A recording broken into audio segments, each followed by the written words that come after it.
They threw her out into the freezing mud of a Montana November, and the whole town stood still to watch it happen.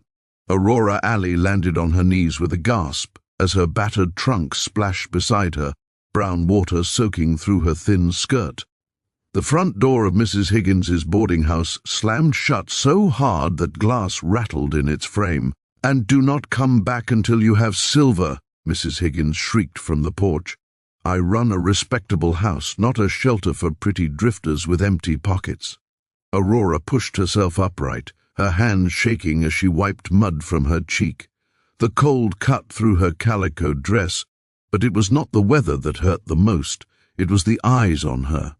Miners slowed their walk, fur trappers leaned on posts. 2 women from church whispered behind gloved hands. She swallowed and lifted her chin. "My brother is sending the money," she said. "From Deadwood. The letter is late, that is all." Mrs. Higgins crossed her thin arms. "That brother of yours is likely dead in a ditch or drunk in a saloon. Room 4 goes to a man who pays in gold dust. You are done here." The bolt slid shut. Aurora stood there while sleet soaked into her boots. She looked down the street for help and found none. The baker pretended to sweep. The sheriff tipped his hat and kept walking toward the saloon. She dragged her trunk under the awning of the general store and sat on the cold boards, pulling her knees close. She had no horse, no stage ticket, and barely enough coins for a loaf of bread. That was when a shadow fell over her. It blocked the grey sky. She smelled wood smoke, pine, wet fur, and strong tobacco. Aurora looked up and up again. The man standing there was huge. His shoulders filled the doorway behind him. His beard was thick and wild, stray with iron grey. A battered hat shadowed a face carved by wind and years. His eyes were pale blue, sharp as mountain ice. Silas Conan Cade. Everyone in Dirtwater Creek whispered his name. They said he lived above the treen. They said he once killed a bear with a knife. They said he had a wife long ago and the mountain took her. He shifted a sack of flour on his shoulder like it weighed nothing. His gaze moved from the closed boarding house door to Aurora in the mud. "Put you out," he said. It was not a question. Aurora straightened her back. "It appears so, Mr. Cunningade." He nodded once. "Deadwood is 300 meters that way. You will not make 10 in those shoes. I will manage. No, you will freeze or worse." His eyes flicked toward the saloon, where 2 rough men had begun staring too long. Silas sighed like a man already tired of arguing with himself. "I got a spare," he muttered. Aurora blinked. "A spare what?" "Horse in a room. Lean to off my cabin. Got a stove." Her heart slammed against her ribs. "I cannot pay," she said. "I did not ask." He spat into the mud. "I need someone to tend fires and help with hides. My hands ache when frost comes. You work, you eat. Come spring, you sell a fur and buy your way wherever you want." It sounded like business, but she saw how his jaw tightened as he glanced back at the saloon. "Why?" she asked. Silas looked down at her for a long moment. "Because that mare hates rain, and you hate it more." Snow drifted from the clouds. "Storm is coming," he added. "You riding or turning into ice?" Aurora looked at the street that had judged her and turned away. "I am coming." Silas lifted her trunk with one hand. "Good, let us go." The climb into the mountains was cruel. Snow thickened as they rose higher. Aurora rode the pack mare while Silas led on a black stallion. He barely spoke, only cutting a path through pine and drifts. By dusk, the cabin appeared against a granite wall, smoke curling from its chimney. Inside was warm and simple. Andy barred up with enough time on the coach, a wide hearth, shelves lined with jars and books, a loft above. Silas pointed to a small door, spare room, straw mattress, wool blankets. "Thank you," she said. "Call me Silas." She cooked venison stew while he chopped wood. They ate in quiet, firelight dancing on log walls. After a while he spoke again. "You running from something?" Aurora stiffened. "Barnaby Finch," she whispered. "He wanted to marry me. My father owed him money." Silas stood and checked the rifle by the hearth. "He is buying land near here. I did not steal anything," she said quickly. "I believe you." Wind hammered the shutters that night, but Aurora slept for the first time in weeks. Days passed, then weeks. Winter sealed the mountain in white. Aurora scrubbed floors, cured hides, baked bread. Silas trapped and hauled wood, watching her in careful silence. One night she rubbed salve into his swollen knuckles. "You should not carry everything alone," she told him. "You sound like my wife." Pain flickered across his face. "She died here." He said, "I bring people to the edge of the world. They fall. I am not her." Aurora replied, "And I am not falling." Something warm stirred behind his eyes. January brought false thaw and hard ice. On the third day, Judge the Stallion screamed from the corral. Silas froze. "Someone is coming!" 3 riders climbed the trail. Sheriff Holloway rode first, flanked by 2 strangers with cold eyes. "We are looking for a girl," the sheriff called Aurora Ali. Silas did not lower his rifle. "Haven't seen her." "There is washing on your line," one man said. Silas's voice stayed calm. "Pays well in winter." The stranger smiled thinly. "Mr. Baton Finch offers $50. Silas worked the rifle lever. "You got a warrant?" The riders backed away. "We will be back," Holloway warned. "Try," Silas said. When they vanished, Silas shut the shutters. "They will return with fire." He packed food and bullets. "I am taking you over the ridge." "No," Aurora said. "You will." She grabbed his arm. "I am done running." He stared at her, stunned. "If you stay, you learn to shoot. Teach me." They practiced until her shoulder burned. That night, the cabin felt like a fort. Silas spoke low. "If it goes bad, you run." Aurora took his hands. "I am not running." Emotion cracked through his voice. "I got little to give. You gave me warmth." She kissed him. Firelight wrapped them close. Then the dogs barked. Silas blew out the lamp. "They are here." Aurora raised the shotgun. Outside, a rich voice echoed across the snow. "Send her out, Conan Cade," Silas growled. Aurora saw torches moving in the dark. Snow drifted from the roof as men circled the cabin. Her chest tightened. The mountain had gone quiet, and the storm was only beginning. Fire hit the cabin like a living thing. The first bottle smashed against the porch rail and burst into flame.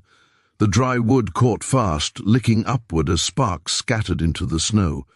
Aurora felt heat rush her face as smoke pushed through the cracks and the shutters. "Back window," Silas said, already moving. Another bottle struck the roof. The sound was sharp and final. The cabin groaned as fire began to crawl along the beams. Aurora took her position at the front slit, the shotgun heavy in her hands.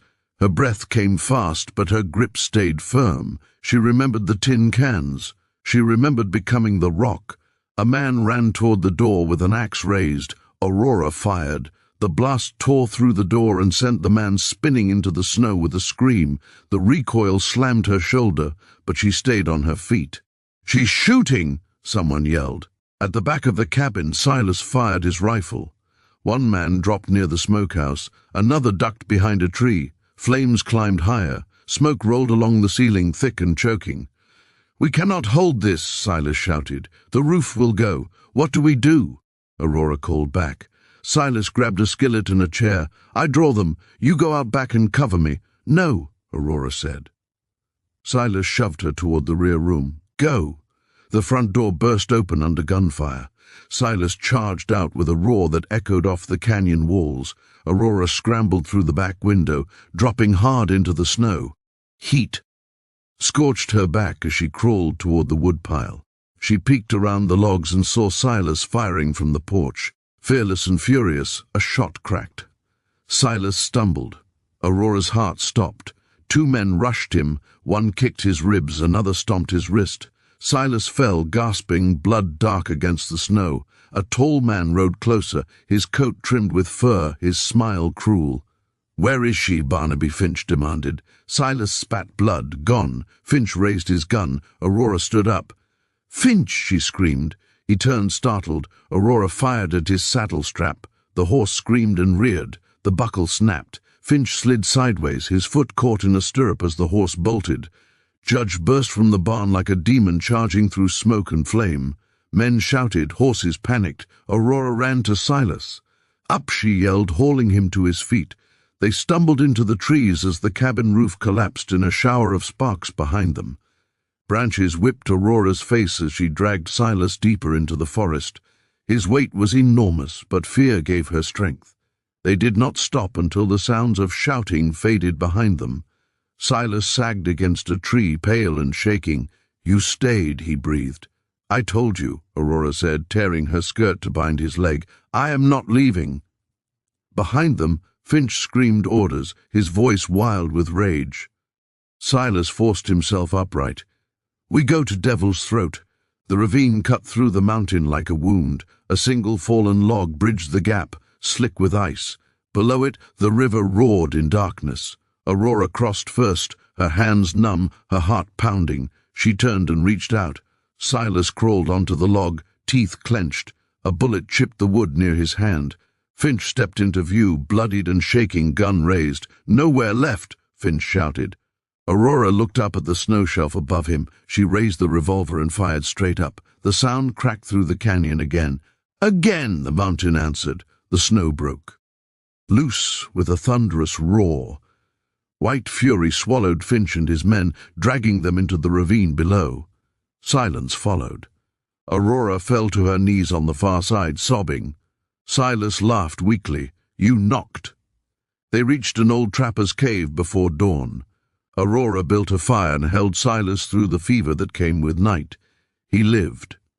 Days later the storm eased. Smoke rose from the cave the mountain had chosen. But below the valley stirred, and word of fire and death began to travel fast. The fever broke just before dawn on the third night. Aurora knew it because Silas finally stopped shaking. His breathing slowed deep and steady, no longer ragged with pain. She had not slept, not truly. She had stayed awake, feeding the fire, changing the bandage on his leg, whispering to him when the pain dragged him back from the edge. When his eyes opened, pale blue and clear again, relief hit her so hard her knees nearly gave out. "You are still bossy," Silas rasped. Aurora laughed, a broken sound that turned into tears. She pressed her forehead against his shoulder and let herself breathe. "You scared me," she said. "Good," he murmured. "Means care." They stayed in the cave for 4 more days. Snow fell again, sealing them from the world. Aurora hunted rabbits with snares. Silas showed her how to set from a sitting position. She melted snow for water and learned how to listen to the mountain the way Silas did. On the 5th morning, the wind shifted. Silas lifted his head. Search party, they heard them by noon. Horses, voices, the sound of men who believed they were riding toward bodies, not survivors. Sheriff Holloway stepped into the clearing first. His face went white when he saw Silas standing with a cane and Aurora beside him, shotgun resting against her shoulder. "Well," the sheriff said softly, "I will be damned." They led the men to the ruins of the cabin and then to the edge of Devil's Throat. No one argued after that. Finch's men were gone. Finch himself was never found. What was found were ledgers hidden in Finch's town office.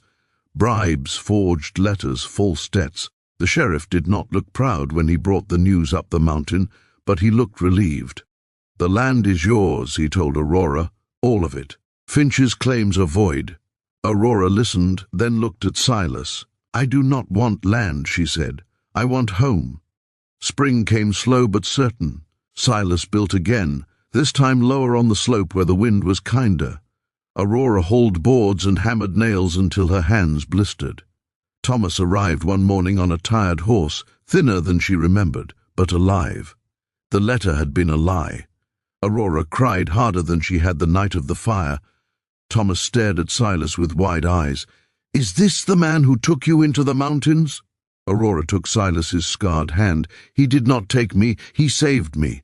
Silas cleared his throat. "Dinner's on the stove." By summer the cabin stood strong.